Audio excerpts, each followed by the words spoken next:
Hey everyone, Dr. Sherry here. Thanks for joining me for this second episode of Off the Couch with Dr. Sherry, yours truly.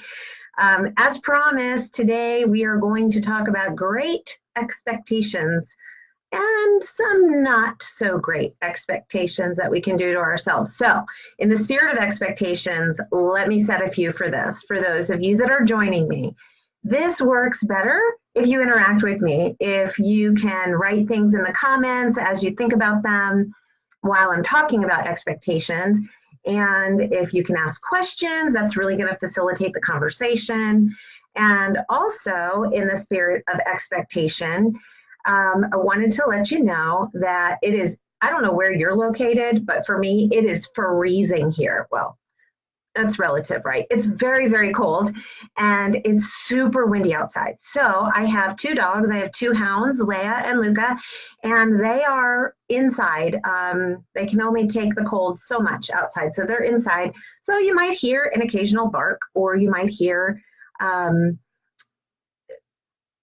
them scratching at the door. Hopefully not. So I just wanted to let you know to be sure to expect possibly to hear a dog in the background. Okay.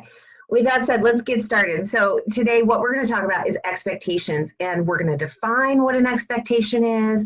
We're going to talk about the types of expectations that we have that we create for ourselves, and we're going to talk about how useful they are. And ultimately how they can really impact our quality of life, right? So let's talk first about what an expectation is. And I want to make sure that I can see your comments. So I am give me just a second here. Okay, all right. So when you log in, I'll be able to see you, and then you can give me your comments and questions. So an expectation really is, it's not rocket science, right? It's something that we think will happen. More accurately, though, I think it's something that we hope will happen, right? And when we put it that way, when we think about an expectation being something that we hope will happen or something that we wish will happen, and then we put it back in the context of what we can actually control, which is really ourselves. And typically when we have an expectation, it's of something else or of somebody else, right? And so people have these expectations, and they're very often faulty because they are hoping to influence the outcome of something simply by having these expectations. So a couple of types of expectations that we have are realistic and unrealistic expectations.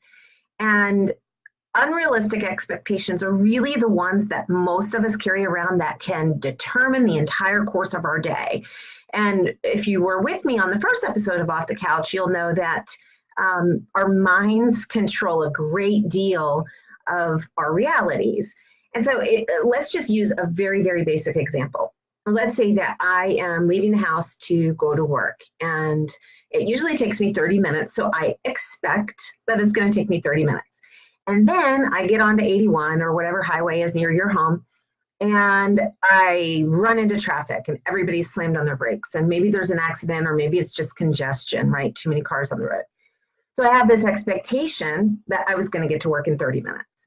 And now there's this false or unrealistic expectation because I can't really control the flow of traffic, right? But then what happens? What happens when we get caught in a traffic jam? We get upset, we get frustrated, we get angry. It really affects our quality of life, right? And so expectations are good when it comes to communicating them, when it comes to important things like relationships. And when we're in relationships, we want to be sure that we communicate what we need to the other person. So that could be a coworker, it could be a spouse, it could be a significant other, it could be your child, anybody in your life.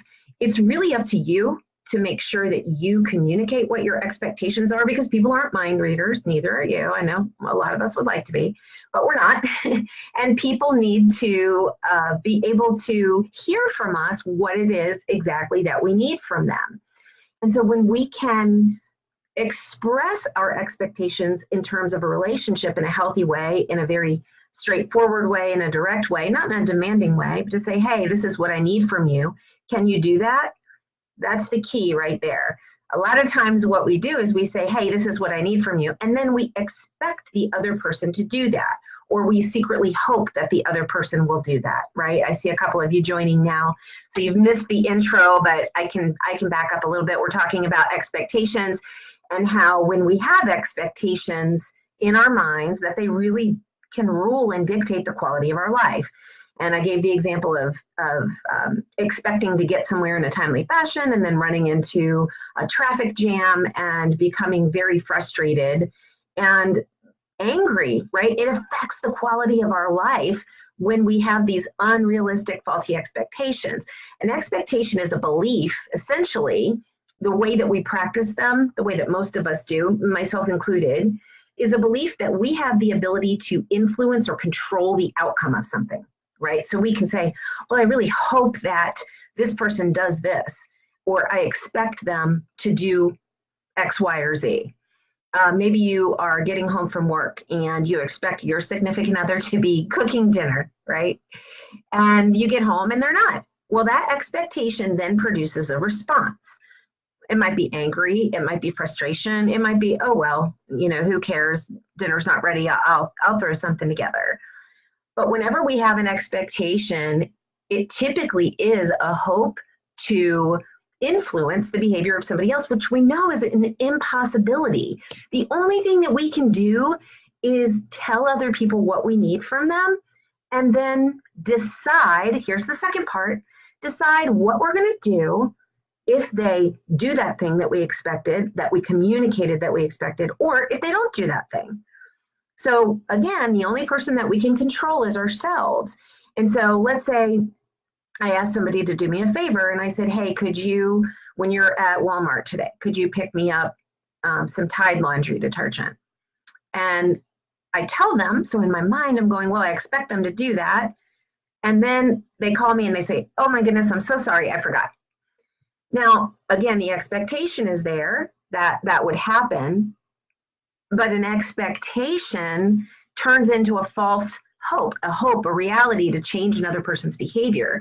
So really, it's less about setting expectations and more about rolling with the punches in life, because we just can't predict what happens.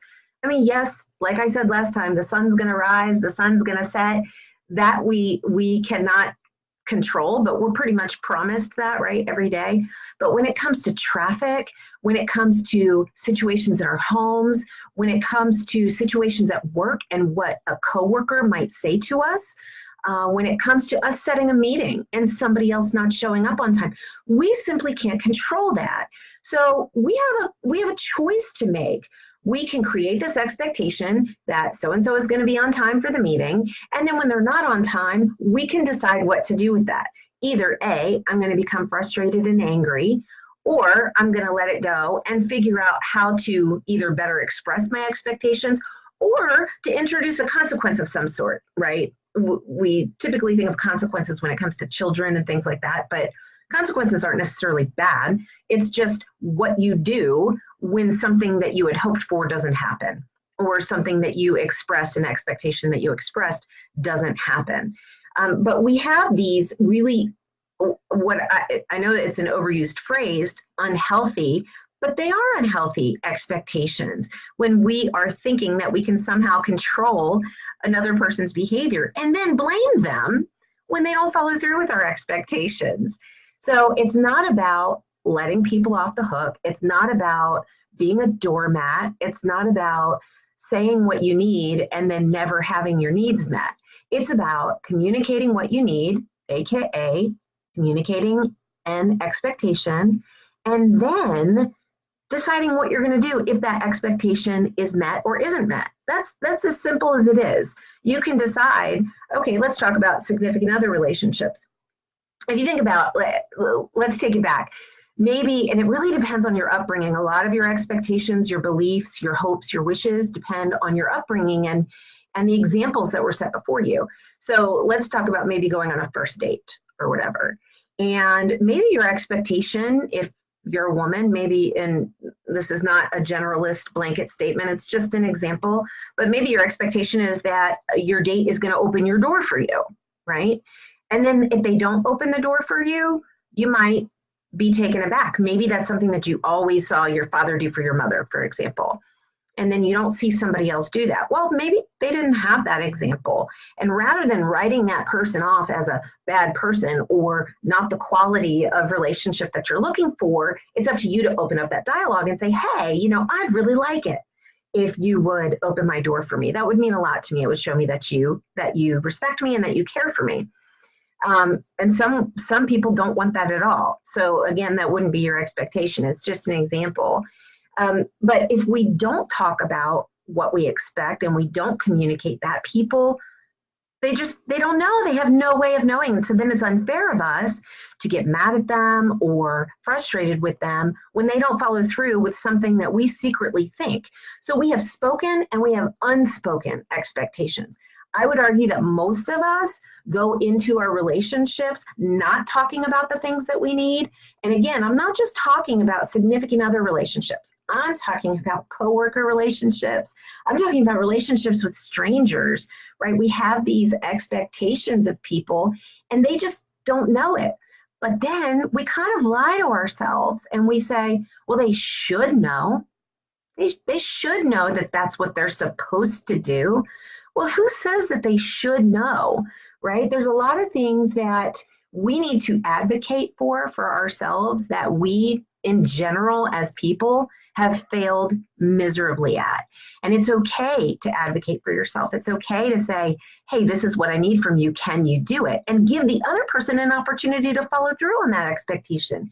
Because if you leave your expectations unspoken, they don't even have an opportunity to prove themselves, to prove that they want to meet your needs, that they want to meet your expectations. And again, that's across the board in all relationships. With your kids, you might say, well, they should clean their room every day. Well, guess what? They're a kid and they're probably not going to, right? So again, it's up to you to set that repeated spoken expectation and say, hey, sweetie, can you go ahead and pick up all your socks in the room, right? Or, hey, sweetie, can you go and pick up your books and your toys? It's not about getting frustrated when somebody doesn't do something that you secretly hoped they would, but you never gave them a chance by telling them that's what you needed them to do. So I really want you to take that in as food for thought today, that if there's something that you are needing or wanting in a relationship, at work, at home, at church, in school, in the community, wherever it is, if there is something that you're needing, you cannot expect that if you remain silent about it, that your expectation will be fulfilled, all right? I know that's a little in your face, and I intend it to be, because your quality of life is in your hands. Your happiness, your frustration level, your experiences of disappointment, it's in your hands. It's all in how you filter things that people do or don't do, right? I see a few more people have joined. Thanks for joining this evening. We're talking about great expectations. I do want you to go back and watch the replay if you're just joining, because this information that I'm sharing has been tremendously impactful to me in my own life, and I know it's going to be impactful in yours as well. And it's going to take practice, because this isn't something that we're used to. We're not used to talking about what we need in an effective way. It's easier to get into a fight. It's easier to be frustrated with somebody. It's easier to throw your hands up and say, you're a bad person. You're just not quality material. I can't work with you. I can't be with you. I can't be friends with you. It's easier to do that than it is to talk about the hard things. But that's how we need to set expectations with people, is we need to be honest, one, with ourselves about what we need and what we want. And very often those two are not the same thing, by the way. What we need is very often not what we want. And so it's up to each of us individually to reflect on exactly what it is we need in each of the relationships that we have. And if those relationships matter to you, then it should matter to you that you're honest with that person and that you have a conversation about what you need from them. Now, let me share this with you. I've heard so many people say something like, well, I shouldn't have to tell them what I need. They should just know. Again, People aren't mind readers, and people shouldn't know. Again, everybody comes into work relationships, significant other relationships, parent-child relationships with varying backgrounds and experiences and tendencies and personalities. So it's okay to say, hey, you know what?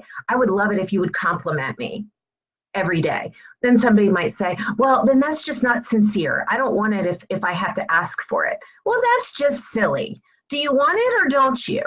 I would say if you want something in life, if you want something in a relationship, you've got to ask for it.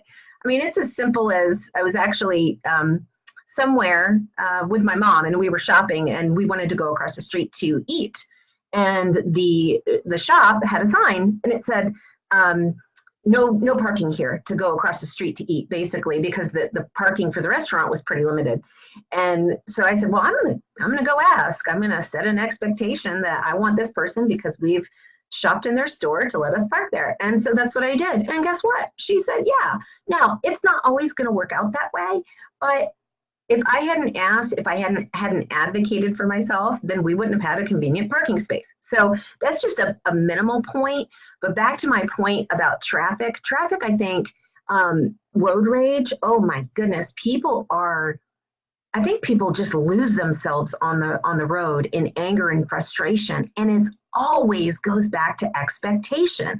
I expect that traffic will go smoothly. I expect that people will not get in my way. I expect that people will not travel in the left lane when there's nobody in the right lane, right? I expect that people will go the speed limit or go 5 miles above the speed limit, right? So all of those are expectations. They're beliefs that inform how you're going to respond.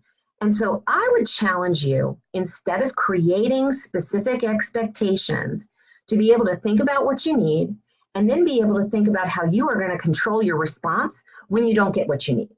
Because that's what it's about. It's about having an expectation. It's about having a desire. That's the first thing, figuring out what that is. The second thing is communicating it. And then the third thing is figuring out what you're going to do if somebody doesn't meet your expectations. And, you know, if you think about, let's just take a significant other relationship, for example.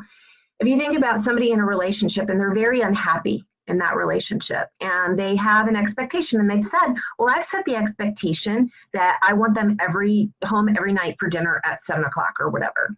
And barring work or meetings or anything like that, it's possible in this particular relationship for the other person to be home at 7. And then repeatedly that expectation is not met.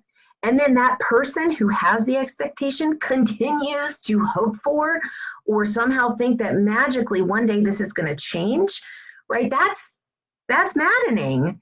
Why would you do that to yourself? Why would you keep accepting a response that's different than the one that you want? So you've got to control what you do.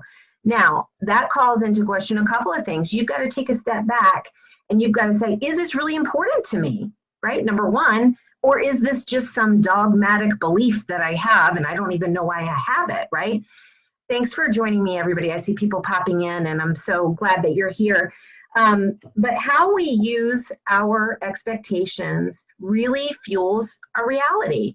And we can use them to increase our quality of life, or we can keep practicing faulty, unrealistic, and unspoken expectations. And I don't know if anybody has any questions. If you do, please write in the comments, maybe a story or something like that you've had about expectations and how they can really influence your quality of life. So I have another story to share. And if nobody has any questions, then I'll end with this story. But here's another example of how expectations can really just rule our lives and not for the better. So let's say somebody has, I was actually talking with somebody the other day, and they had somebody who had wronged them, had done something that was very frightening and scary, and they knew that they needed to have a conversation with this person and set the expectation going forward that here's what they would like to see different in the relationship. And my question to this person was, what is your motivation? What is your motivation in setting these expectations? And they said, well, I really hope that they'll see that they were wrong, and I really hope that they'll apologize. And I said, okay. I said, well, I'm just going to be straight with you. I said, if you're going into a conversation with the expectation, with the hope, remember this expectation is really a wish or a hope. If you're going into that with the hope or the expectation that somebody is going to apologize to you, then you are going into a situation pretending, wishing that you could control the behavior of somebody else. And you can't. You can tell them what you need. You can say, hey, I'd love for you to apologize. That would mean a lot to me. Again, some people might say, well, if I have to ask for it, then it's not sincere. I think that's just a ridiculous rule of thumb. I think you need to ask for what you need, or you're not going to get what you need. So think about, in terms of setting expectations, what your motives are. When you're going into a discussion with somebody, are you attempting to influence what they do? Or are you taking a step back and deciding what you are going to do for yourself if your expectation is met or not met? And so that's my challenge to each of you today, to consider your expectations, make them meaningful, understand the power that they have over the quality of your life, make them realistic, and communicate them. And then decide what you're going to do if your expectations are dashed or if they're fulfilled. So join me next week, and please write in the comments or send me a message if there's anything in this talk that resonated with you. I'd love to hear from you. Again, this works a lot better if I have some interaction. So I'm looking forward to seeing you guys next week on Off the Couch with Dr. Sherry at 6:30. Until then, remember that you are unique and the world needs you. See you soon, everyone.